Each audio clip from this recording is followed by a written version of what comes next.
Iniciação Antiga e Moderna, Parte 2, Capítulo 4. A Transfiguração. Recordamos que pelo processo místico do verdadeiro batismo espiritual, o aspirante torna-se inteiramente planificado com o Espírito Universal. É um fato real que pelo sentimento e experiência, ele se torna um com toda essa vida, com tudo o que se move, e tem seu ser um com a pulsátil vida divina, que se eleva em cadência rítmica, igualmente através do menor e do maior. Tendo captado a nota-chave da canção celestial, encontra-se investido de um poder de tremenda magnitude, que poderá usar tanto para o bem como para o mal.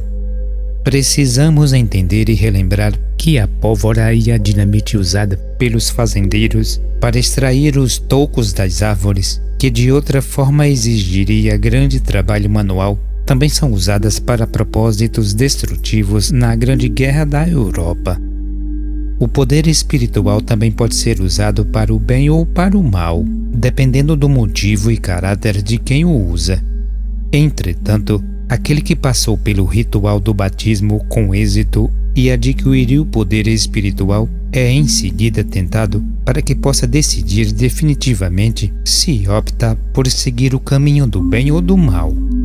Ao atingir esse ponto, ele poderá ser tanto um futuro Parsifal, um Cristo, um Herodes ou um Klingsor que lutou contra os Cavaleiros do Santo Grau com todos os poderes e recursos dos Irmãos das Trevas. Há uma tendência na moderna ciência materialista de repudiar como fábula, somente digna da atenção de criaturas supersticiosas, tolas e mulheres idosas, uma ideia comumente aceita na Idade Média de que comunidades espirituais semelhantes às dos Cavaleiros do Grau e também seres como os Irmãos das Trevas existiram em certa época. Sociedades ocultas na última metade do século têm explicado a milhares de pessoas que os Irmãos da Luz se mantêm ainda em evidência e podem ser encontrados por aqueles que os procurem de modo apropriado. Infelizmente, nos dias atuais, a tendência entre esse tipo de pessoas é de aceitar na busca desesperada qualquer um que se intitule mestre ou um adepto. Entretanto, mesmo entre essas pessoas, poucas consideram seriamente a existência dos Irmãos das Trevas e o enorme mal que eles estão produzindo no mundo, e assim são induzidos pela tendência generalizada da humanidade a gratificar a sensualidade. As forças do bem, simbolizadas pelos servidores do Santo Grau, vivem e crescem pelo serviço altruísta que aumenta a luminosidade do reluzente cálice do grau.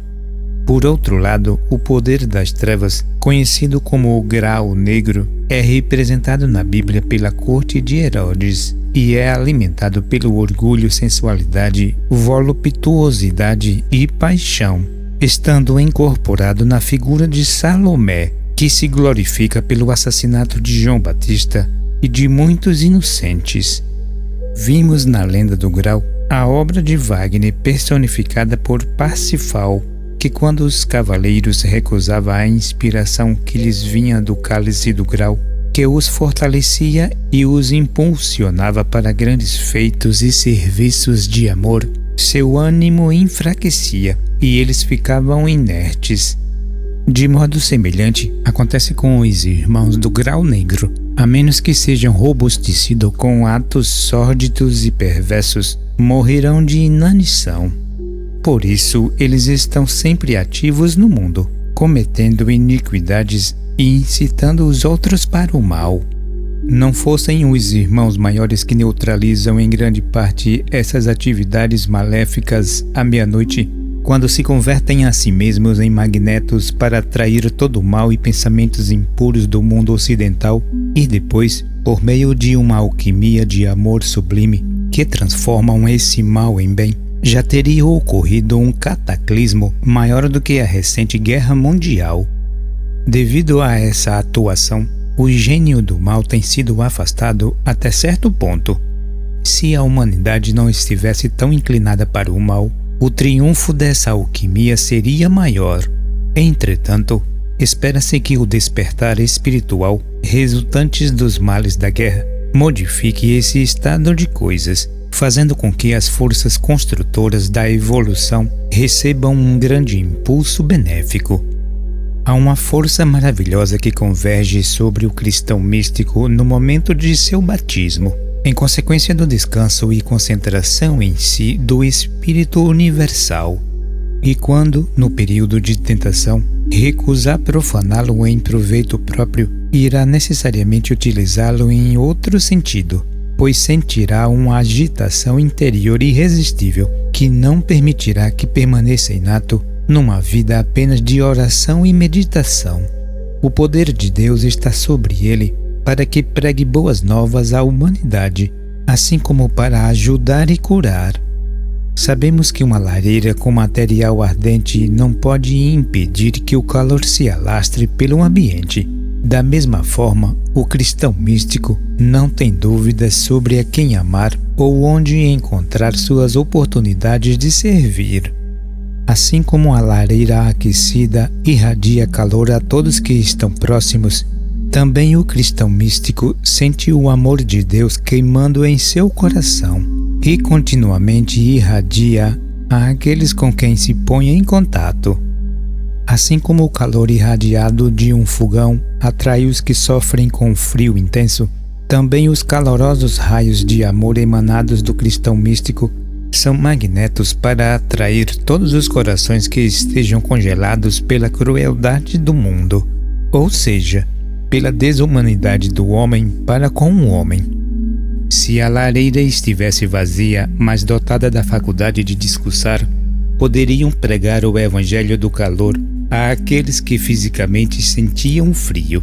Porém, a oratória mais admirável jamais conseguiria aquecê-lo.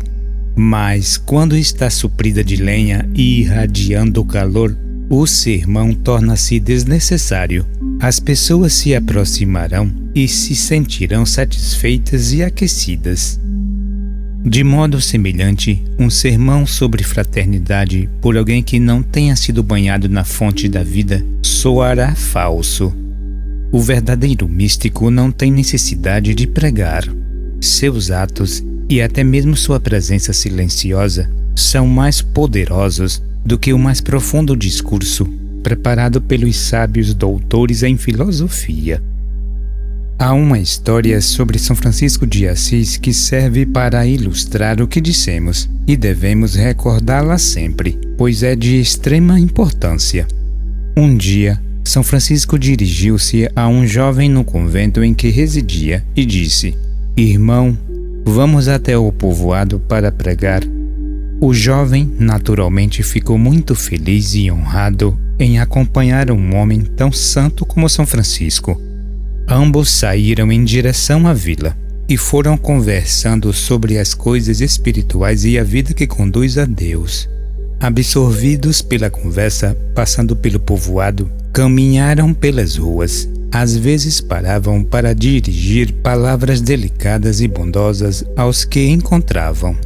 Após percorrer a maior parte das ruas, São Francisco resolveu voltar para a estrada que os conduzia ao mosteiro, quando, de repente, o jovem lembrou da intenção de vir pregar no povoado e perguntou-lhe se havia esquecido disso. São Francisco respondeu: "Meu filho, você não percebeu que enquanto percorríamos o povoado, estávamos pregando às pessoas que nos observaram?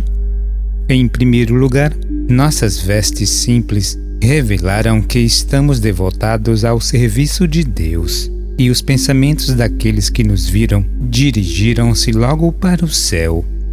Percebemos que todos os moradores nos observavam, viram a nossa conduta e verificaram se agimos de acordo com o nosso ideal religioso. Eles nos ouviram e observaram se conversávamos sobre coisas espirituais ou assuntos profanos. Observaram também nossos gestos e anotaram as palavras de simpatia irradiadas diretamente de nossos corações e que repercutiriam profundamente no deles. Estivemos pregando um sermão mais poderoso do que se tivéssemos ido à praça do mercado reunindo-os ao nosso redor e saturado seus ouvidos com uma exortação sobre a santidade. São Francisco era um cristão místico no mais profundo sentido da palavra, e tendo sendo instruído internamente pelo Espírito de Deus, tal como Jacob Boehme e outros santos homens, conhecia bem os mistérios da vida. De certo modo, eles são mais sábios do que os mais sábios das escolas intelectuais, mas não necessitam expor ou utilizar de grandes mistérios para cumprir sua missão e servir de guia a outros que buscam Deus. A grande simplicidade de suas palavras e de seus atos contém em si o poder da convicção. Naturalmente, nem todos alcançam o mesmo desenvolvimento, nem todos possuem os mesmos poderes, do mesmo modo que as lareiras, tendo tamanhos distintos, produzem calor em intensidades diferentes. Aqueles que seguem o caminho do cristão místico, do menor ao maior, experimentam os poderes conferidos pelo batismo de acordo com sua capacidade. Eles foram tentados a usar o poder em objetivos maléficos para proveitos pessoais, mas tendo vencido o desejo pelas coisas do mundo, retornaram ao caminho do mistério e do serviço, a exemplo de Cristo. Suas vidas são marcadas não tanto pelo que dizem, mas pelo que fazem. O verdadeiro cristão místico é facilmente distinguido. Eles jamais ocupam os 6 dias da semana para preparar uma grande alocução aos seus ouvintes no domingo, mas consome todos os momentos de seu dia no humilde esforço de cumprir a vontade do Mestre, pouca importância dando aos elogios externos.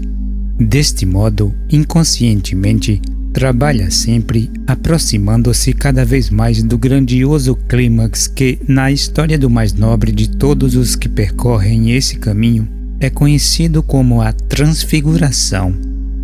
A transfiguração é um processo alquímico pelo qual o corpo físico, formado pela química do processo fisiológico, converte-se na pedra viva, tal como mencionado na Bíblia.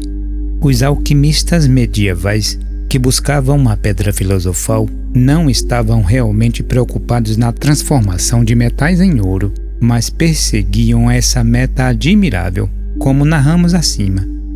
A umidade concentrada nas nuvens cai sobre a terra em forma de chuva, suficientemente condensada, e novamente é evaporada pelo calor do sol, formando novas nuvens. Esta é a fórmula cósmica original. O espírito também se condensa na matéria e se torna mineral. Mesmo cristalizado numa estrutura tão dura quanto a pedra, a vida ainda permanece.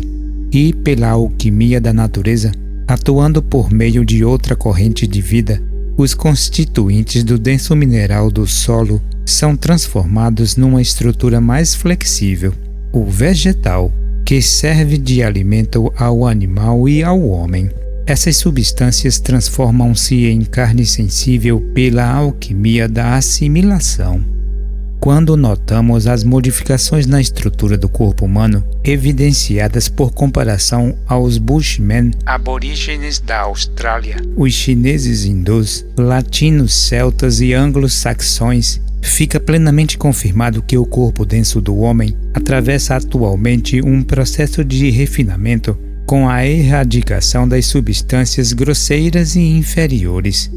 Com o tempo, pela evolução, este processo de espiritualização fará com que nosso corpo denso se torne transparente e radiante pela luz que brilhará internamente, luminosa como o rosto de Moisés, como o corpo de Buda e o de Cristo na transfiguração.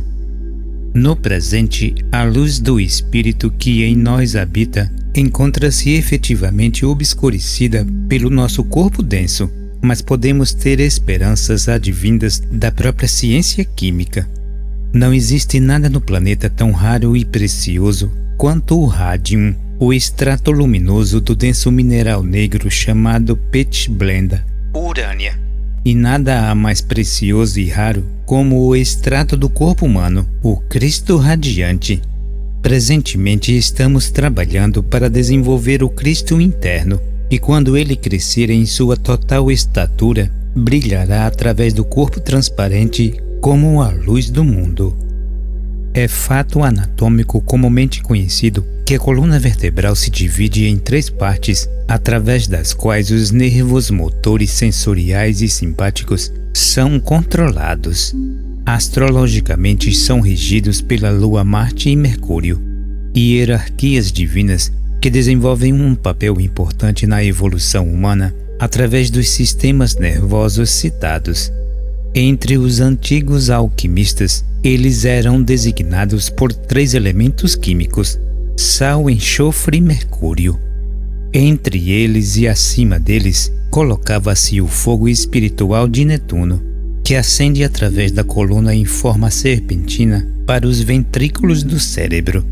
Na grande maioria das pessoas, o espírito do fogo é ainda excessivamente fraco. No entanto, um despertar espiritual ocorre naquele que passam por uma conversão especial, isto é, pelo batismo do cristão místico.